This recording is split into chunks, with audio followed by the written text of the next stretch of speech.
following is an unusual reincarnation story where instead of a child informing its parents that they had once lived a past life, a spirit communicated with a doctor and his wife, telling them that it would be reincarnated with one of their relatives. The following story took place in France in 1924 and was about a doctor and his wife who decided to experiment with an Ouija board and the unusual consequences that followed. At first, Dr. Maurice Delarrey and his wife Jeanne began to receive what they believed to be credible messages from the spirit world. Jeanne Delarrey was the main participant of the board, and her husband would often observe his wife having conversations with spiritual beings on various topics.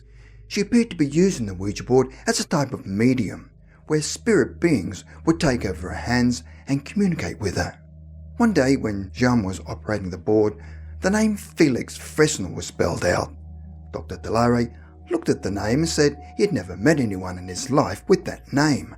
However, his wife remembered that a servant by that name had worked for her father for 10 years in the town of Renage in southeastern France, and Felix had died about 20 years ago in 1904. They then asked the Ouija board whether they were ever employed by the Beaulieu family, which was his wife's previous surname, in the town of Renage.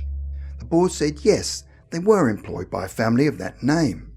Jeanne told her husband that she remembered that Felix Fresnel had an abnormal right ear that stuck out towards the front of his face. As Jeanne continued with the board sessions, she found that Felix came through more often than other spirits, and his communication skills began to improve, and he got better with every encounter with her. It was during his 6th session that he imparted a very intriguing message. In May 1924, the doctor and his wife were having a session on the Ouija board when Felix informed the couple they would shortly be reincarnating with a member of their family.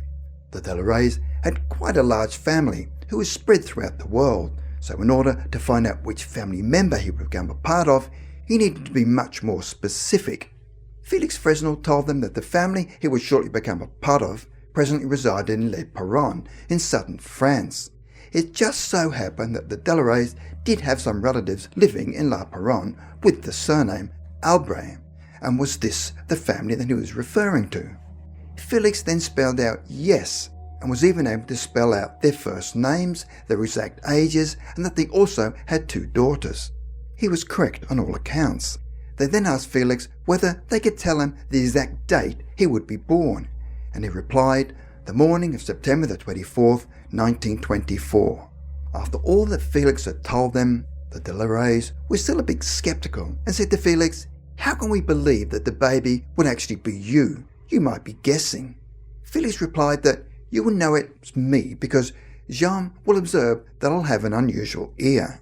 Because the Delarreys had no recent contact with the Albrecht family, they had no idea whether the woman was pregnant, and if a baby was to be born on the 24th of September, she would presently have to be 4 or 5 months pregnant. Instead of contacting the family, they decided to wait until shortly after the 24th of September to seek confirmation. On September the 24th, 1924, the Albrecht family rang all of their close relatives, including the Delarreys, to announce the birth of their newly born son, who they named Christophe. However, the doctor and his wife Jeanne did not approach the Albrecht family and tell them that they knew months before that they would give birth to a baby boy, who was revealed in an Ouija board, because they were staunch Roman Catholics who did not believe in reincarnation. They had no intention of challenging their religious convictions. 3 months after the birth of their son Christophe Albrecht, or rather the rebirth of Felix Fresnel, the Delarreys were invited to a family reunion at their home in Les Perrons. When they arrived at the house, the Albrecht family told them that the baby was upset and crying, possibly because of the large number of people who'd been fussing around him. The Delarreys were then led into the baby's room, and as soon as Jean Delarrey approached the crib, the baby started smiling and immediately stopped crying. He then stretched out his arm to Jean to be picked up, which she then took him in her arms. He became transformed from a crying baby to a happy baby. After observing her new baby's actions, the mother said to Jean, "Look at that. One might have thought that we already knew you." The Delarreys noticed that the baby had bandages on his head and asked whether he'd hurt himself. The mother replied, "Oh, it's nothing. The poor thing must have been in a bad position when he was inside her womb and was born with his right ear sticking out. She said the doctor advised them that by covering the ear, it would develop normally, and in a few months, nobody would notice it. So it appears that Felix Fresnel had planned his future incarnation and chose his parents, and even knew the exact date and place that he would be born. He even knew that he would be born with a deformed ear, as it had in his previous life. Although this case took place in 1924, the family did not wish to announce their proof of reincarnation because it conflicted with the Roman Catholic beliefs. It appears that the Delarreys did eventually disclose the strange Ouija board prediction to the Outbreak family, who also wanted it kept quiet because it did indeed conflict with their Catholic beliefs. The incident was eventually published in 1948, where the famous expert in reincarnation, Professor Ian Stevenson, published the story in his case notes, but had to change the name of all the people involved and give them pseudonyms.